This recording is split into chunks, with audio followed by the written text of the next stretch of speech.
we ready? Good. Over the past 1 month, Kenya's credentials as a democratic nation have been severely tested. During this time, the country has engaged in a difficult public conversation, providing an opportunity to reflect deeply on the relationship between fundamental rights and democratic freedoms, our collective aspirations for prosperity, and efforts to secure opportunities for all, and the imperative to advance national sovereignty and the security of the state.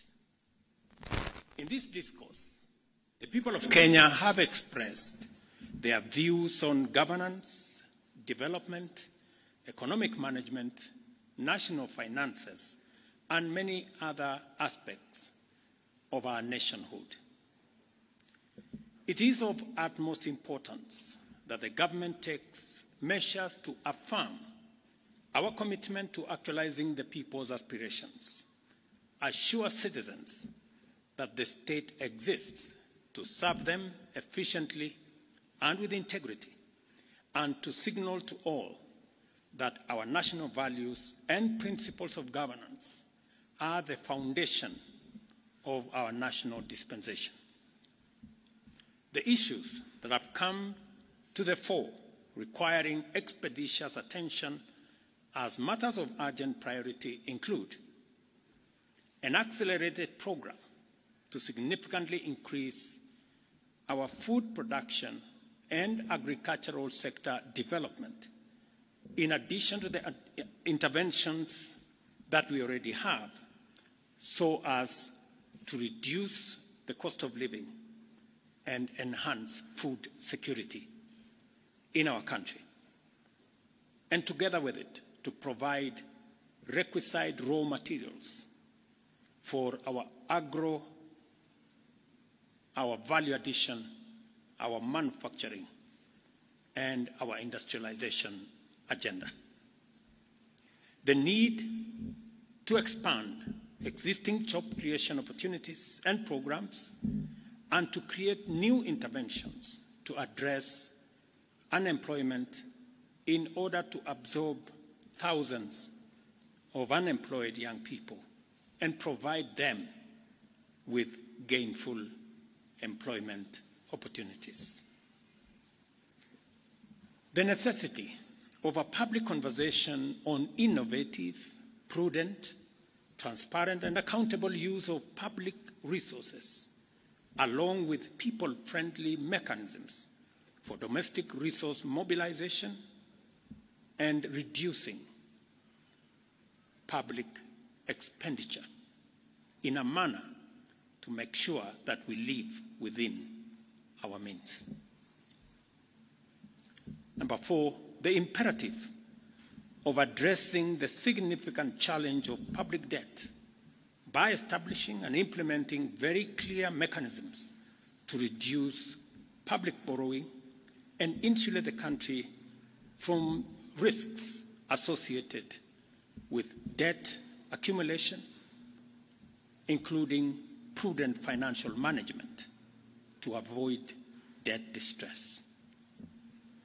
The importance of constituting a more inclusive government that unlocks the potential of citizens from all sectors to drive our national transformation and our unity.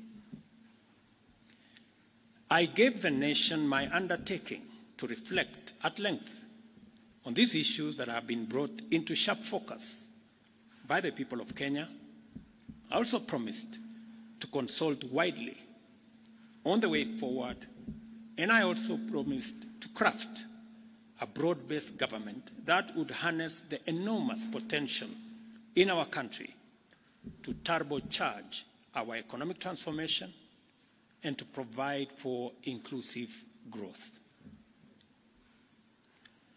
While the events of the past 1 month have caused tremendous anxiety, concern, and uncertainty, the crisis has presented us with a greater opportunity as a nation to craft a broad-based an inclusive citizen coalition for national transformation and progress, made up of all Kenyans from all walks of life.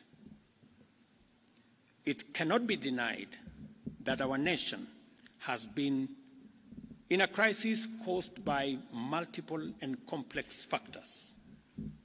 Neither can we turn away from recognizing that the opportunity before us is greater than the crisis. Together, we have a chance to take our country where we all want it to be and make our nation, the Kenya we want, a great nation. For these reasons, I have consulted extensively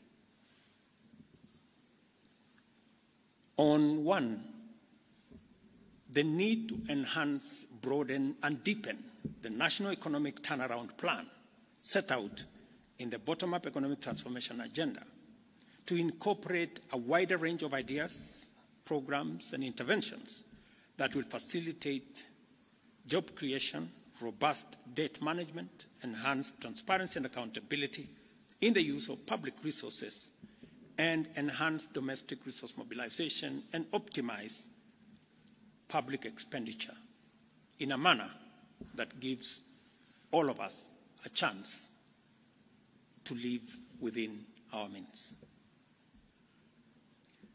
Consequently,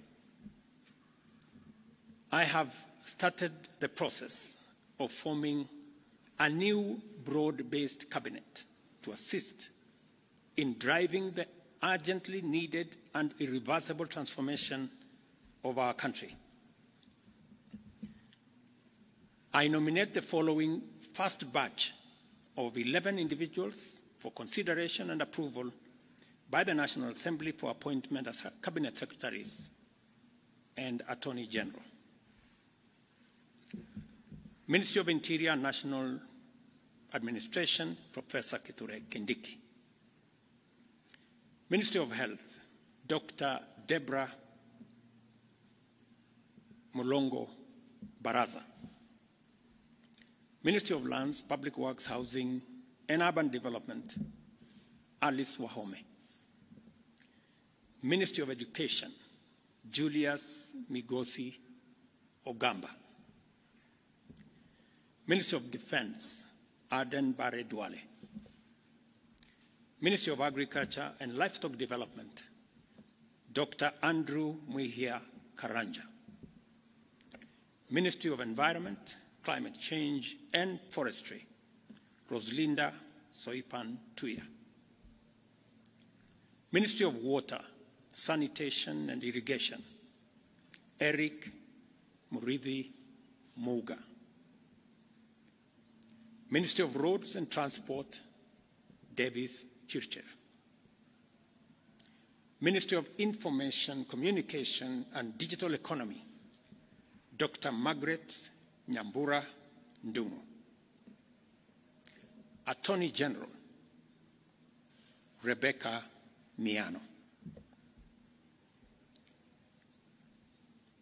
I am continuing to undertake consultations across the political divide on the balance of cabinet that I will appoint shortly. The consultations are at an advanced stage, and internal processes in various sectors are underway to facilitate my appointment of the balance of this cabinet. Additionally, I will be issuing next week a clear roadmap on the assignment that the new cabinet is going to have, with clear timelines and deliverables for us to harness the tremendous potential that exists in our nation and drive our country to greatness. Thank you very much, and God bless you.